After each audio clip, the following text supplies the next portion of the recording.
Кыштын ызгар күндөрүндө же болбосо баягы жолго жүрсөң жон териңди ала жүр деп айткандай эле, чынында ар бир адамдын колуна моундай дүрбү тийгенде дүрбүмдү асынып, жылуу кийинип, анан асманга сур булуттар жака салып калат экен да. Бул жака салганда эле алгач ошол булуттар, мындан сырткары анча-мынча учуп бараткан ак карга менен көк карга бирин серин чыртылдаган чымчыктарды көрөт экенбиз. Дагы бир ылдыйраак карай турган болсок, шамалдын учкунуна желбиреп ыроологон кызыл сары тарткан биздин желегибиз көзгө чалынат экен. Бул бала эмне эле шашып пушуп ары бери эдиреңдеп шашкалактап калды деп ойлоп жаткан болсоңуздар керек. Чынында биз бүгүн ошол Кыргыз Республикабыздын, мамлекетибиздин атрибуттары тууралуу кеп кылайлы деп атабыз. Эфирде Элдик каналдын дүрбү программасы. Саламатсыздарбы?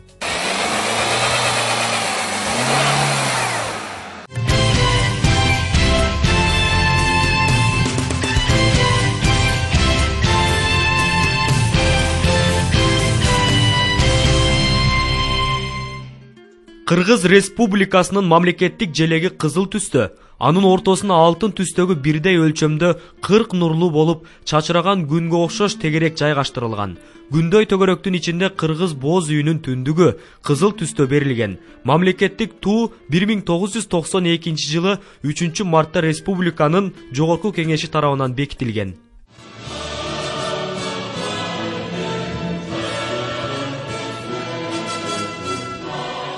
Кыргыз Республикасынын гимни 1992 жылы 18 декабрда Жогорку кеңеш тарабынан бекитилген.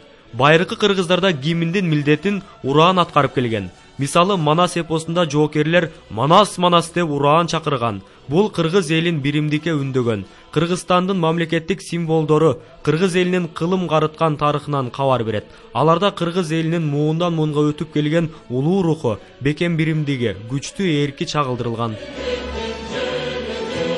Кыргыз Республикасынын герби Жогорку кеңеш тарабынан 1994 жылы 14 январда бекитилген. Гербте символикалуу түрдө күн, тоолор, көл, талаалар, буудай менен пахта тартылган. Башкы планда кыргыз турмушунун символуктары ак шумкардын элеси берилген. Байыркы кыргыздарда гербтин милдетин тамга аткарып келген. Ар бир кыргыз уруусунун өзүнүн тамгасы болгон. Кыргызстандын гербиндеги ак шумкар өзүн өзү коргоого жөндөмдүү жаш демократиялык мамлекетибизде. Калган сүрөттөр күнөстүү тоолуу жерибиз, ысык көл, соң көл, чатыр көл өңдүү тунук көлдөрүбүз, мол түшүмдүү айдоо аянттарыбыз жөнүндө маалымат берет. Быйыл өлкө башчыбыз тарабынан 2014 жыл мамлекетти бекемдөө жылы деп бекитилгендей эле, азыр мен ушул жерде турам. Бул жер Достук унаа жол көзөмөлдөө өткөзүү жайы. Мындан бир 50-60-100 метр ар жакта Өзбекстан, ал эми бул жак болсо Кыргызстан. Негизи эле урматтуу телекөрүүчүлөр, өзүңүздөр жакшы билгендей эле, башка өлкөлөрдө жашап, окуп, ошол жакта жүргөн биздин замандаштарыбыз ал жактан мамлекетибиздин атрибуттарын көргөндө башкача бир сезим боло турганын айтышат. Азыр биз ушул жерде чек ара кызматкерлеринин оюнда угуп көрөлү деп турабыз. Аларга биздин мамлекеттик символдорубуз кандай, мындайча айтканда, патриоттук сезим берет экен. Жүрүңүздөр, алдыда мүнөттөрү 20 мүнөт бою кунт коюп биз менен бирге болуп турсаңыздар. Албетте биз кыргыздын атрибуттары менен сыймыктанабыз. Анткени деген бизге чет элден, чет жерден биринчи келген эл адамдар ушул биздин желегибизди, гербибизди көрөт. Андан сырткары биз ар бир кадамыбызда өткөн сайын ушу желекти карап, герб менен сыймыктанып турабыз. Желек эч качан бизде жерде калбайт, ар дайым көтөрүлүп туруш керек. Күнүнө канча жолу гимнди ырдайсыңар? Күнүгө ырдайсыңарбы? Күнүнө ырдабайбыз, жуманын башталышында ырдайбыз. Дүйшөмбү күнү гимни ырдап туруп, жумушту баштайбыз. 5-күнү кечки текшерүү деп коет, анда кечки текшерүүдө өткөрүп туруп, кайра дагы гимни ырдап. Сиз мүмкүн болсо азыр ушул гимнден бир аз ырдап бере аласызбы бизге? Албетте, кантип ырдап бербейбиз. Ак мөңгүлүү асказолор, талалар, элибиздин жаны менен барабар, сансыз кылым алатосу мекенде сактап келди биздин ата бабалар. Мына алгач эле бул жерге келгенде Кыргыз Республикасынын герби мына ушул жерде турат. Азыр кыш болгонуна байланыштуу ошол керпибиздин үстүндө карлар жаап калыптыр. Бирок аны тазалаганы же болбосо аны бир оңдогону эч бир адам көрбөгөн окшойт чагым.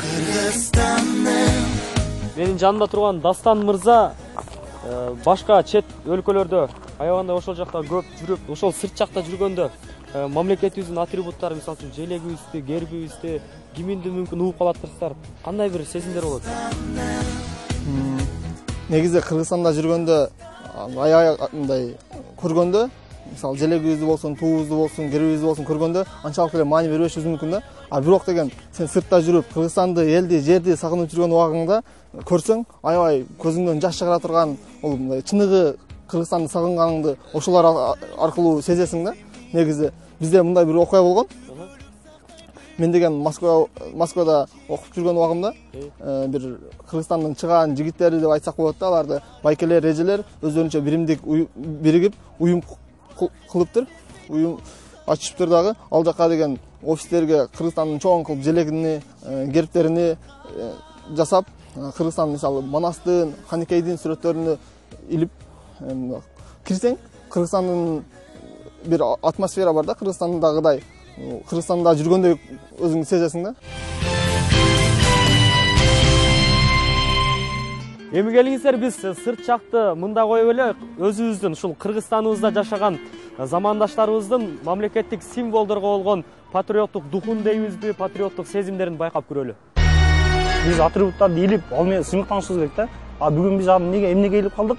Жөн гана ошол биз олтурган кананы же биз башкарып жаткан бир чоң зданияны көрккө келтириш үчүн гана тагып калдык да. Ушул шаардын ичин бүтүндөй кыдырып көргөн аракет жасайлы, бир аз болсо дагы. Ошол тууларыбыздын азыркы учурдагы илинип турган абалы. Мисалы эле, мына өзүңүздөр көргөн бул желегибиз желбиреп туруш керек эле, тескерисинче чыканактай болгон бир жыгачты кыркып келиптир дагы, кесип келип туруп, мына ушинтип туун илип коюптур. Ал эми мунул илинип турган желегибизди көрүп, эми бунун акыбалы бир аз жакшы эле экен. Муну дурус деп эле турайлы. Мынул желекти өзүңүздөр көрүп, байкап турсаңыз керек, эми жогору жагынан алыстан көрсөң бир желбиреп турат окшойт, шамалга учуп деп ушинтип көрүп келет экенсиң да, анан жанына келип карасаң, этеги жыртылып, анан бул жагы илинип калыптыр. Жогоруда баарыбыз мамлекетибиздин, өлкөбүздүн туулары ар кандай шартта илинип турганын көрүп, чындыгында ар бир эле инсандын зээни кеңисе керек. Анан дагы бир кызыкка, абдан таң калыштуу десек да болбостур. Мындай бир көңүлдү оорута турган бир нерсеге дагы тушуктук. Кадимки эле унааларды оңдоочу жайда мындай дарбазасына кадимки биздин Кыргызстаныбыздын желегин ушинтип илип коюшуптур. Мамлекеттик символикалар бул ыйык нерсе. Ага мындай татыктуу, жакшы мамиле жасаш керек. Анан көрүнгөн жерге илип, мындай сапаты начар туулар илинип калып атат кээ бир жерлерде. Ошондой нерселерге чек коюш керек да. Мамлекеттик символикаларга мындай ыйык мамиле жасап, сапаттуу чыгарыш керек. Анан мындай маанилүү мамлекеттик объектилерде илинип турса жакшы да. Желбиреп. Анан мындай ар жерде эле мындай туура эмес базарларда же бир чакан ишканаларда дагы илинип калып атат. Сапаты начар, бир дарака эле же болбосо бир таякка эле мындай коло жасалган желектер илинип калып атат да. Менимче мындай көрүнүштөр туура эмес, биздин мамлекеттик символикага шек келтирет да.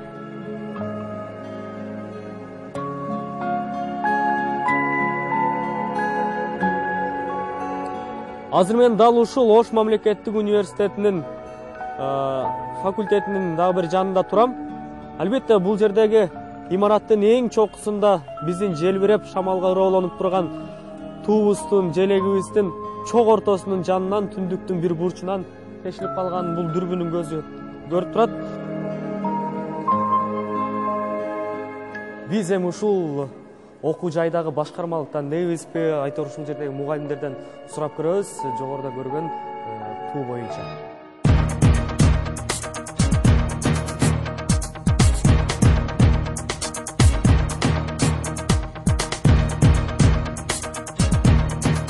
Агай, айтсаңыз, могул азыр биздин мамлекетибизди башка чет жактарга мамлекет кылып тааныткан бул мамлекеттик атрибуттарыбыз эмеспи? Ушулардын бүгүнкү күндө кадыры канчалык болуп атат? Ушул тууралуу сүйлөп берсеңиз. Эми мына ар бир жыйындарда ошо мамлекеттик гимнер болуп атат. Ар бир салтанаттуу же болбосо сырттан келип менен тозгондо ошол гимн менен кошо ошол байрак көтөрүлүп атат. Бул өзү биздин өзүнчө бир эч кимге көз карандысыз мамлекет экенибиздин бир белгиси да.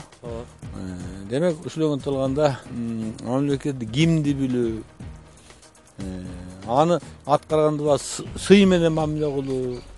Бирок бул жерде көзгө көрүнүшө гимн менен баягы байрак да, желе ал берки гербиң ал анчалык кагазга калпасы көрүнбөйт. Бирок ушу Эми агай, кечирип коесуз. Мен азыр ушул көп шаардын ичин кыдырып жүрүп байкап калдым да. Ушул факультеттин тетиги турган туусу ортосунан тешилип калыптыр да. бирок мындай туура, аны жаңылап коюш, аны көтөрүш, бул ар бирибиздин эми баягы бул биздин кыргыз мамлекеттүүлүгүнүн бир сыртка көрүнүкчү белгиси да. Мамлекеттик зданияларга кирсең дагы, мамлекеттик учрежденияларга кирсең дагы, алар бир деңгээли, кандайдыр бир деңгээлде төмөн илинип турган көрөсүң да, кыйшык же. Анан бүгүнкү күндө жаштар биз патриоттуулукка мындай өзүбүздүн аң сезимибизди бура албай турабыз. Анткени балким бул улуу мундун айыбы же биз өзүбүздүн аң сезимибизди ошого аракет кылып жетпей атабызбы, улуттук атрибуттарга мындай көңүл бура албай атабыз да. Бүгүн ошолор биздин бир сыймыктануучу символубуз экен, мамлекеттүүлүгүбүздүн негиздеп турган ошол атрибуттар экендигин биз унутуп баратабыз.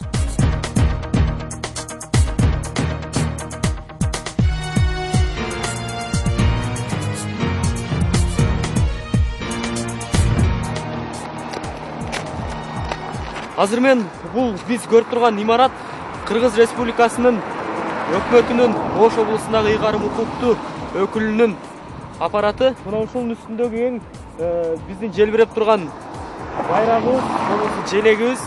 Ошол желегибиздин ылдыйкы бурчунун бир жери кичине жыртылып калыптыр.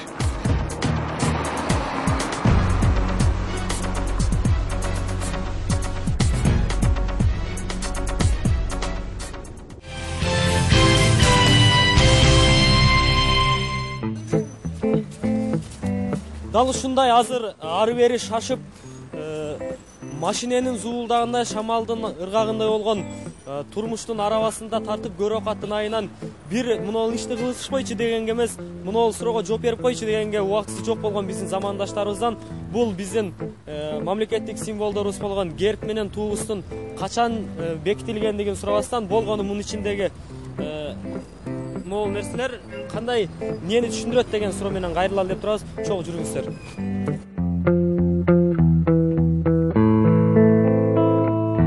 Ичиндеги тартылган сүрөттөр эмнени түшүндүрөт? Мына эркиндиктин кушу, бул күндүн эми чыгып келатканы, заманыбыздын мындай жаркырап өсүшүнө. А буларчы? Булар жөнөкөй эле. Булар буудайдын эмеси, токчулуктун белгиси. Пакта, эмгектин, пактанын.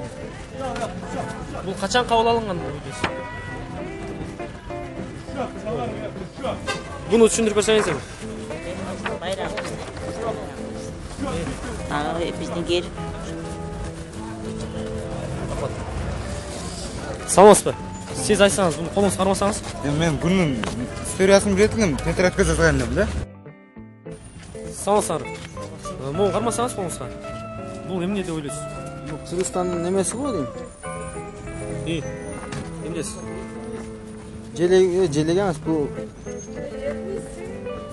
билбейт ким? Рахмат.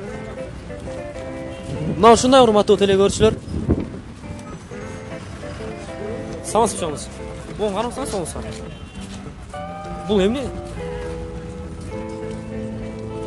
Кыргызстан герби. Bunun içindeki сүрөттөр эмнени түшүндүрөт? Чечмелеп бересизби?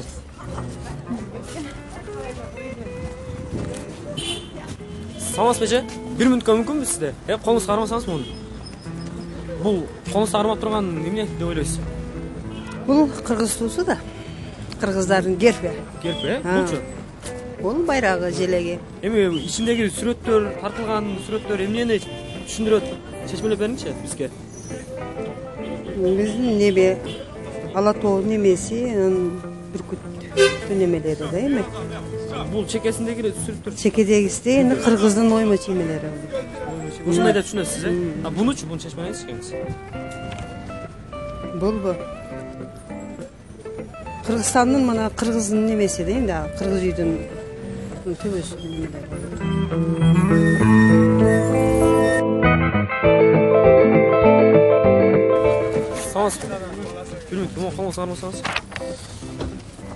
Бул эмне деп ойлойсуз?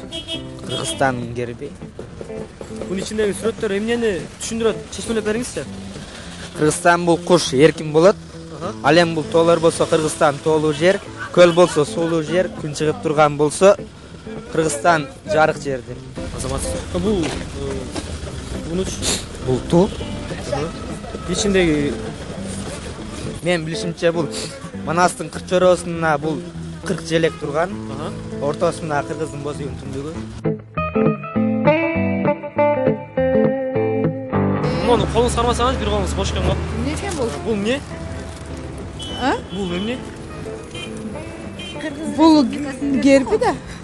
А булчу? Туубузда, желегибизде. Эми ичинде сүрөттөрдү көрүп турасыз да. Ооба. Ал эмнени түшүндүрөт? Ушу Кыргыз Республикасы тоолуу аймак. Ушу кандай десем, абасы таза. Көлүбүз бар. Ал бул чекесиндеги гүл сыяктууларчы? Булар буудай болчу эле го өзү негизи. Кыргыз элиндеги баягы буудайдан токчулук. А сиздер Кыргызстандын гимнин билесиздер да? Ооба. Мурун ырдагансыздар да, Аз деле ырдайсыздарбы? Эми ырдасак ырдай беребиз, бирок билебиз го баары. Ошондон кичине ырдап бериңиз бизге. Эмне? Келиңиз эми. Асказолор талалар, элибиздин жаны менен барабар. Сансыз кылым ала тоосун мекендеп, сактап келди биздин ата бабалар. Бул эмне деп ойлойсуз? Саласызбы? Бул эмне? Гербimiz да Кыргызстандын герби. Булчу? Байрагыбыз. Сиз гимнди билесиз да? Гимнди билем. Сөздөрүн билесизби? Билем. Кичине айтып бериңиз, эмне деп башталат, кантип башталат? Башын айтып берейин. Башын айтып берейин. Акман гүлү. Акман гүлү аска тола толалар, элимиздин жаны менен барабар. Сансыз кылым ала тоосун мекендеп, сактап келди биздин ата бабалар. Мына акыркы убактарда ошол гимнга, гербке, мамлекеттик желекке көп сын пикирлер айтылып атат. Аны алмаштырыш керек, жаңылаш керек деген сунуштар. Менин оюмча бүгүнкү күндө ал нерселер туура эмес. Себеби биздин герб, гимн, желек убагында жакшы адистер тарабынан даярдалган, анан биздин эң алгачкы легендарлуу парламентчи тарабынан кабыл алынган. Ошондо да көп талап тартыштар менен кабыл алынган болчу. Менимче сапаттуу эле, желегибиз деле жакшынагай эле. Чынында дагы бир жакшылап байкап карап көрсөк, бул 40 нурлуу туунун дагы бир берип турган жакшы бир белгиси. Кыргызстанда жашаган 80ден ашык улуттун, этностук ар кандай топтордун биримдигин ынтымагын дагы бекемдейт жана чагылдырат. Сиздер дүрбү көрсөтүүсүн көрдүңүздөр. Кайрадан амандашканча.